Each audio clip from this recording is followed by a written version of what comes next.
ചേട്ടാ ഇപ്പോൾ ഈ കറണ്ട് ചാർജൊക്കെ പിന്നെയും കൂടുകയാണോ? എന്തൊരു സംശയം വരുന്നുണ്ട്. അതായത് വീട്ടിൽ സാധാരണ അടയ്ക്കുന്നതിനെക്കാട്ടിലും ഒരു 500 രൂപയാണ് ഇത്തവണ ബില്ല് കൂടി വന്നത്. ഇത്തവണ അങ്ങനെ ഈ മഴയൊക്കെ പെയ്തുകൊണ്ട് സാധാരണ ഇതിൽ കുറച്ച് കറണ്ട് ചാർജ് കുറഞ്ഞു വരുമോ നമ്മൾ പ്രതീക്ഷിച്ചത്? അതിൻ്റെ രഹസ്യം ഞാൻ പറഞ്ഞുതരാം. എൻ്റെ കയ്യിലൊരു ബില്ലുണ്ട്, നമ്മുടെ ഒരു സുഹൃത്തിൻ്റെയാണ്. അതിനകത്ത് ആനുവൽ ACD,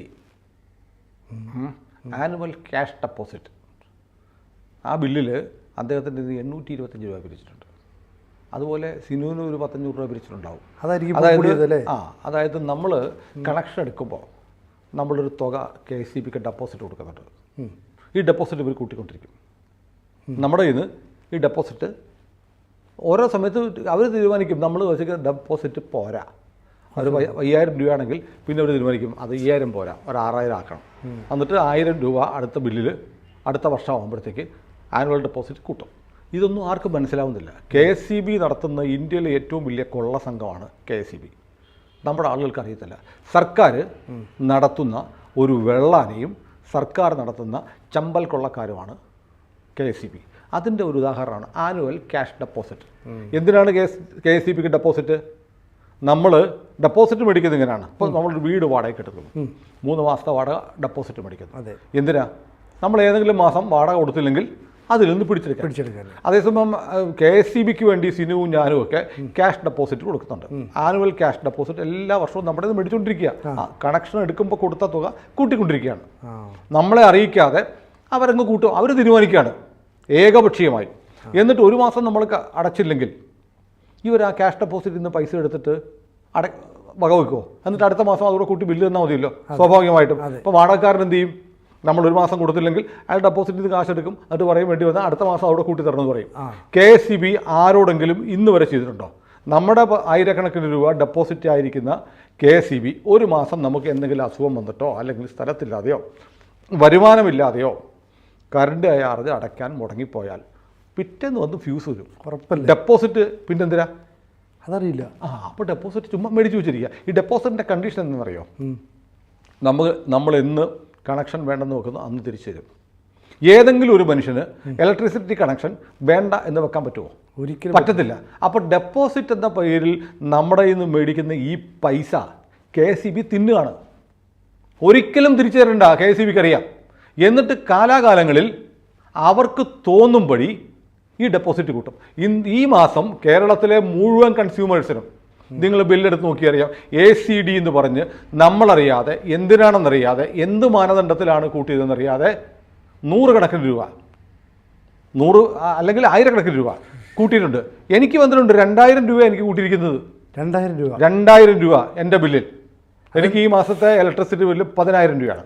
നമ്മുടെ ഉപഭോഗം അനുസരിച്ച് എമൗണ്ട് കൂടിക്കൊണ്ടിരിക്കും.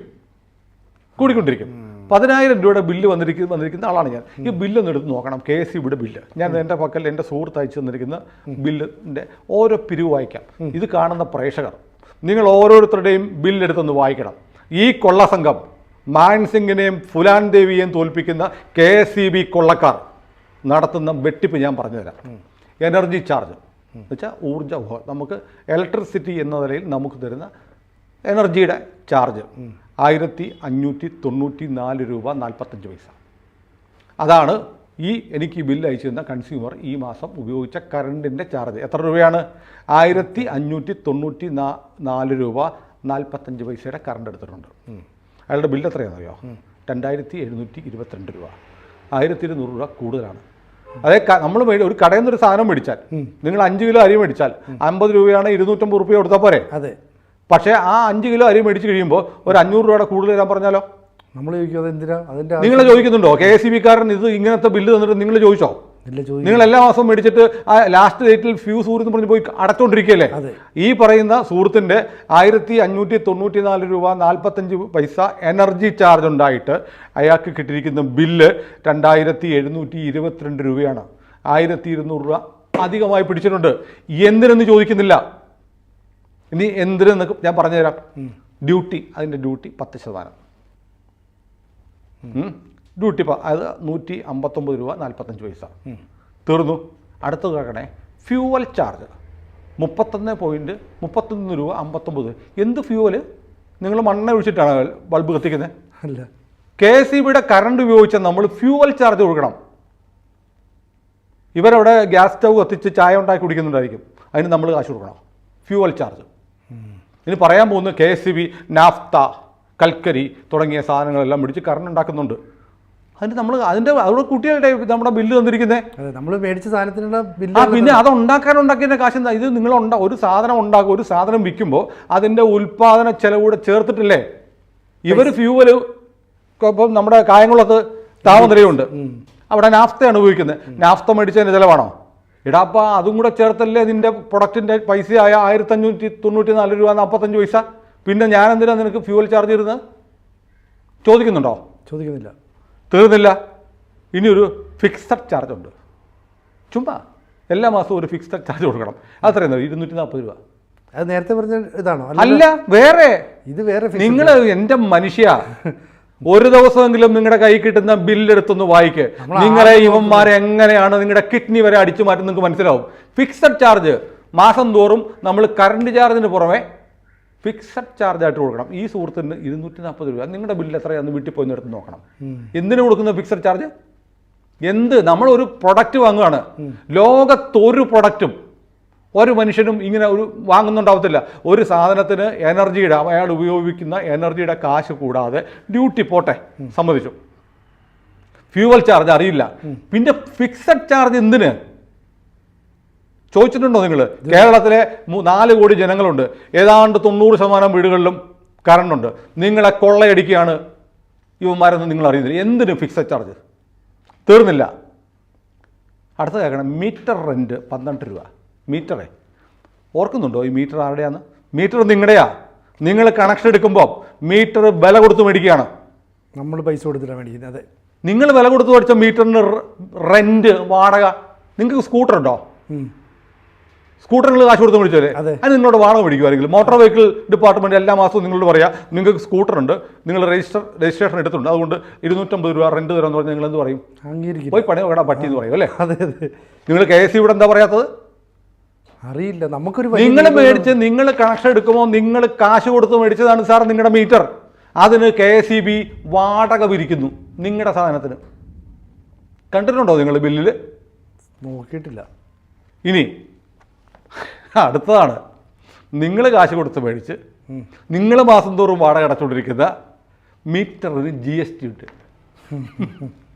മീറ്റർ മേടിക്കുമ്പോൾ ഒരു GST ഉണ്ട്. അതെ. പിന്നെ എല്ലാ മാസവും നിങ്ങൾ സ്വന്തമായിട്ട് മേടിച്ചു കൊടുത്തിട്ട് ഇവന് വാടക കൊടുത്തുകൊണ്ടിരിക്കുന്ന വാടക കൊടുക്കേണ്ട കാര്യമില്ല. നിങ്ങളുടെ മുതൽ നിങ്ങൾ വാടക കൊടുക്കുകയാണ്. ആ കൊടുക്കുന്ന വാടകയ്ക്ക് GST എത്ര പൈസയാണെന്നറിയോ? 2 രൂപ 16 പൈസ. നാണം ഉണ്ടോ ഉപഭോക്താവേ?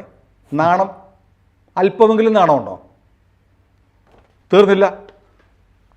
ഇനി എനിക്ക് മനസ്സിലായിട്ടില്ല കേട്ടോ, ഓട്ടോ റിക്കവറി, അതായത് സ്വമേധയാ റിക്കവർ ചെയ്യുന്നൊരു തുക എന്തിനാണെന്ന് എനിക്കറിയില്ല. ഓട്ടോ റിക്കവറി എന്നും പറഞ്ഞ് പിടിച്ചിരിക്കുന്നത് 35 രൂപ 10 പൈസ. റിക്കവറി തിരിച്ചു പിടിക്കലാണ് അല്ലേ?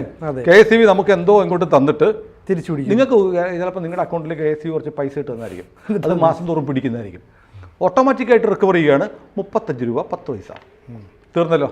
ഇത്രയൊക്കെ വന്നപ്പോൾ ഒരു തുകയായി. ഇതൊന്ന് വട്ടം എത്തിക്കുക, റൗണ്ട് ഓഫ്. അറിയാമല്ലോ, ഒരു 30 രൂപ 95 പൈസയാണെങ്കിൽ 5 പൈസ കൂട്ടിയിട്ട് 40 രൂപ ആക്കുമെന്ന് പറഞ്ഞ പോലെ ഇതെല്ലാം റൗണ്ട് ഓഫ് ആയിട്ട് 25 പൈസ. 25 പൈസ കേരളത്തിൽ 1 കോടി വീട്ടിൽ നിന്ന് കൂട്ടി നോക്കണം എത്ര കാശ് കിട്ടുമെന്ന്. കൊള്ള, ഇത്രയും കൊള്ള കഴിഞ്ഞില്ലേ? അങ്ങനെ എത്രയായി? 1594 രൂപയുടെ കറണ്ട് ഉപയോഗിച്ച സഹോദരൻ 2075 രൂപ അടയ്ക്കണം. അതിൻ്റെ കൂടെ ആദ്യം പറഞ്ഞ SCD, ആനുവൽ ക്യാഷ് ഡെപ്പോസിറ്റ്, വർഷം തോറും നിങ്ങൾ ഡെപ്പോസിറ്റ് ആയിട്ട് കൊടുക്കണം. എല്ലാ വർഷവും കൊടുത്തുകൊണ്ടിരിക്കണം നിങ്ങൾ. അത് 825 രൂപ. തീർന്നില്ല. ചുമ്മാ കൊടുത്തു ഒരു തുകയുണ്ട്. അഡ്വാൻസ് 193 രൂപ. എന്തിന്? നിങ്ങൾ KSEBക്ക് അഡ്വാൻസ് ആയിട്ട് 193 രൂപയുടെ കൊടുത്തിട്ടുണ്ട്. എന്തിനാ? ആരുടെ അമ്മൂമ്മ കെട്ടിക്കാനാ? നിങ്ങൾ ബില്ല് വായിച്ചു. ഞാൻ പ്രേക്ഷകരായ ഉപഭോക്താക്കളായ പ്രേക്ഷകരോട് ചോദിക്കുക, നിങ്ങൾ അറിയുന്നുണ്ടോ നിങ്ങളെ ഇവർ കൊള്ളയടിക്കുന്നത്? അറിയില്ലെന്നേ. സാധാരണക്കാരായ ഒരു മനുഷ്യൻ ഈ ബില്ല് കിട്ടുമ്പോൾ ആകെ നോക്കുന്നത് ഇത് എന്നാണ് ബില്ല് അടയ്ക്കുന്നത്. ഇത് എന്തിനാണെന്ന് നോക്കുന്നില്ല. കേരളത്തിൽ ഒരു കൊള്ള, നമ്മുടെ ബണ്ടി ചോർ ഇപ്പോൾ വന്നിട്ടുണ്ടെന്ന് പറഞ്ഞത് ഏതൊരു ബാറിൽ ആലപ്പുഴ കള്ളു കുടിച്ചതിൻ്റെ വിഷ്വൽസ് വന്നിട്ടുണ്ട്. പക്ഷെ ബണ്ടി ചോറിൻ്റെ അപ്പനായിട്ട് വരും KSEB. ഇത് കൂട്ടു നിൽക്കുകയാണ് ഇവിടുത്തെ സർക്കാർ. എന്നിട്ട് ഇത് കൂടാതെ ഇവന്മാരെന്ത് ചെയ്യും? വർഷാവർഷം നമ്മുടെ കറണ്ട് ചാർജ് കൂട്ടുകയും ചെയ്യും. കറണ്ട് ചാർജ് കൂട്ടുമ്പോൾ ആനുപാതികമായി ഈ തുകയെല്ലാം കൂട്ടും. കേരളത്തിൽ നമുക്ക് വെളിച്ചം തരുന്നു എന്നതിൻ്റെ പേരിൽ നമ്മളെ ഇതുപോലെ കൊള്ളയടിക്കുന്ന ഒരു സ്ഥാപനം വേറെയില്ല. അങ്ങനെയാണ്. പിന്നെ തീർന്നില്ല അഡ്വാൻസ് കഴിഞ്ഞിട്ട് അടുത്തുണ്ട് സർചാർജ്. എന്തിനാ? 15 രൂപ. അങ്ങനെയാണ് സഹോദര എൻ്റെ ഈ സുഹൃത്ത് 1594 രൂപ 45 പൈസയുടെ കറണ്ട് ഉപയോഗിച്ചതിന് 2722 രൂപ, അതായത് 1200 രൂപ കൂടുതൽ അടയ്ക്കുന്നത്. തീർന്നില്ല, അടുത്ത ഞാൻ പറഞ്ഞുതരാം. കറണ്ട് ചാർജിന് നിരക്ക് എങ്ങനെയാ? സ്ലാബ് അല്ലേ? അതെ. ഇത്ര യൂണിറ്റ് വരെ ഇത്ര രൂപ. അത് കഴിഞ്ഞാൽ 100 യൂണിറ്റ് വരെ ഒരു നിരക്ക്, 100 തൊട്ട് 200 വരെ അടുത്ത നിരക്ക്, 200 തൊട്ട് 300 വരെ അടുത്ത നിരക്ക്. ഇങ്ങനെയാണല്ലോ സ്ലാബ്. അതെ. ശരി, ഞാനൊരു കാര്യം ചോദിട്ടെ. സിനു നമ്മുടെ ആര്യഭവനിൽ പോയി 3 ഇഡലി കഴിച്ചു. ഒരു ഇഡലിക്ക് 20 രൂപ, 60 രൂപയായി. 4മതൊരു ഇഡലി കൂടി കഴിച്ചാൽ എന്ത് ചെയ്യും? 20 രൂപയുടെ കൊടുക്കും. അപ്പോൾ അവിടെ പറഞ്ഞിട്ടുണ്ട്, അവർ ബോർഡ് വെച്ചിട്ടാണ് 3 ഇഡലിയെ കഴിക്കാൻ പാടുള്ളൂ 20 നിരക്കിൽ. 4മത്തെ ഇഡലി കഴിച്ചാൽ 30 രൂപയാവും. സ്ലാബാണ്. സപ്പോസ് സങ്കല്പിക്കുക, ഒരു സ്ലാബ് എത്രയാണ്? 3 രൂപയാണ്. 3 ഇഡലിയാണ്, അതിന് 60 രൂപ. 4മത് ഇഡലി കഴിച്ചാൽ 4 തൊട്ട് 6 വരെയുള്ള ഇഡലി കഴിച്ചാൽ 30 രൂപ ചൂട്. 30 രൂപ പൂച്ചറിച്ച് ഓരോ ഇഡലിക്ക് 30 രൂപ കൂടും. അപ്പോൾ എന്ത് ചെയ്യണം? നിങ്ങൾ 3 എണ്ണം കഴിച്ചു കഴിഞ്ഞാൽ ഓക്കെ 60 രൂപ. 4മത് നിങ്ങൾ ഒരു ഇഡലി കഴിക്കുന്നു, അപ്പോൾ അതിന് 30 രൂപ, 90 രൂപയല്ലേ ആവുള്ളൂ. അതോ നിങ്ങൾ 3 ഇഡലി 60 രൂപയ്ക്ക് കഴിച്ച് 4മത്തെ ഇഡലി 30 രൂപ കഴിക്കുമ്പോൾ ഈ 4 ഇഡലിക്ക് 30 രൂപ വെച്ചാവോ? അതെങ്ങനെ കണക്ക് ശരിയാവുക? ശരിയാവുമോ ഇല്ലയോ? ശരിയാവില്ല. അപ്പോൾ നിങ്ങൾ ശരിക്കും കൊടുക്കണം 3 ഇഡലിക്ക് 60 രൂപയും 4മത്തെ ഇഡലിക്ക് 30 രൂപ, 90 രൂപ കൊടുക്കണം. KCBയിൽ അങ്ങനെയല്ല. നിങ്ങൾ 1 തൊട്ട് 100 യൂണിറ്റ് വരെ നിങ്ങൾക്ക് 5 രൂപയ്ക്ക് കിട്ടും നിൽക്കട്ടെ. നിങ്ങൾ 110 യൂണിറ്റ് ഉപയോഗിച്ചാൽ 101 മുതൽ 110 അതിൻ്റെ റേറ്റ് 6 രൂപയാണെങ്കിൽ 101 മുതൽ 110 വരെയുള്ള യൂണിറ്റിൻ്റെ 6 രൂപ എടുക്കാവുള്ളൂ അല്ലേ? അതെ. KCB അങ്ങനെയല്ല ചെയ്യുന്നത്. KCB 1മത്തെ യൂണിറ്റ് തൊട്ട് 6 രൂപ എടുക്കും. 110ലേക്ക് അറിയാമോ നിങ്ങൾക്ക്? അതറിയില്ല. അങ്ങനെയാണ്. സംശയമായിട്ട് നോക്ക്. ഞാൻ ഇഡലിയുടെ കണക്ക് പറഞ്ഞതുകൊണ്ടാണ്. നിങ്ങൾ ഹോട്ടലിൽ പോയി 3 ഇഡലിക്ക് 60 രൂപയ്ക്ക് കഴിക്കുന്നു. 4മത്തെ ഇഡലി ഹോട്ടലുകാരും പറയും 4മത് ഇഡലി മേടിച്ചാൽ 4 തൊട്ട് 6 വരെ 30 രൂപയാണ്, 7 തൊട്ട് 10 വരെ 50 രൂപയാണ് എന്ന് പറഞ്ഞാൽ നിങ്ങൾ 4മതൊരു ഇഡലി കഴിച്ചാൽ അതിന് 30 രൂപ, ബാക്കിയുള്ളവർ 60, അങ്ങനെ 90 രൂപ വാങ്ങാവുള്ളൂ. KCB അങ്ങനെയല്ല. KCB ഒരു ഹോട്ടൽ തുടങ്ങിയാൽ അവിടെ ആദ്യത്തെ 3 ഇഡലിക്ക് 60 രൂപ, 4മത് ഇഡലി കഴിച്ചാൽ 30 രൂപ വെച്ച് ഈ 4 ഇഡലിക്ക് കൊടുത്ത് 120 രൂപ കൊടുക്കണം. അങ്ങനെയാണ് KCB നിങ്ങളുടെ സ്ലാബിൻ്റെ പൈസ മേടിക്കുന്നത്. നിങ്ങൾക്ക് അറിയാവോ പ്രബുദ്ധരെ? അറിയത്തില്ല, ആർക്കും അറിയത്തില്ല. ഇത് എന്ത് കൊള്ളയാണ് സാർ?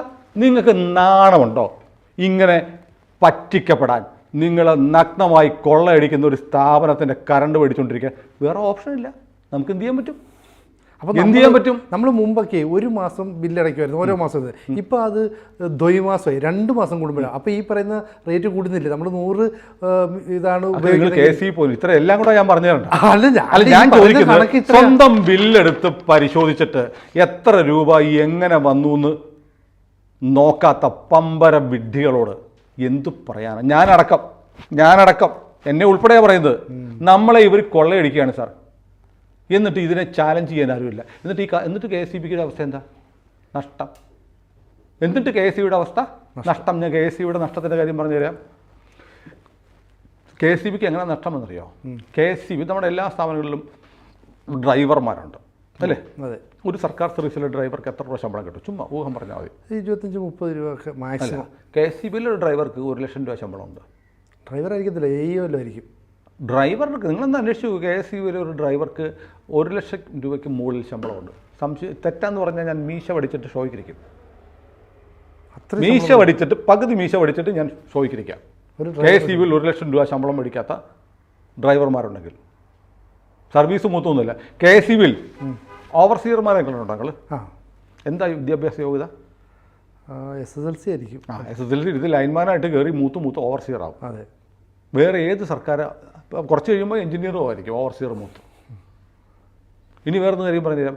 ഈ സർക്കാർ ഈ സ്ഥാപനത്തിലെ ശമ്പളം, പെൻഷൻ ഇതൊക്കെ തീരുമാനിക്കുന്ന ആരാ? ഏത് സ്ഥാപനത്തിൽ? സർക്കാരാണല്ലോ. സർക്കാരിൻ്റെ അനുമതി വേണമല്ലോ. അതെ. അല്ലേ? സർക്കാരിൻ്റെ അനുമതിയോടുകൂടി വേണം, മന്ത്രിസഭാ തീരുമാനം വേണം, ഒരു സ്ഥാപനത്തിലെ ശമ്പള പരിഷ്കരണം നടത്താൻ. KCB അങ്ങനെയല്ല ചെയ്ത്. KCB ശമ്പള പരിഷ്കരണം നടത്തി. എത്ര കോടി രൂപ നഷ്ടം സർക്കാരിന് അധിക ബാധ്യത ഉണ്ടാക്കിയെന്നറിയോ? അതായത് KCB തന്നെ തീരുമാനിച്ചു അവരുടെ ആളുകളുടെ ശമ്പളം എത്ര കൂട്ടണമെന്ന് തീരുമാനിച്ചു.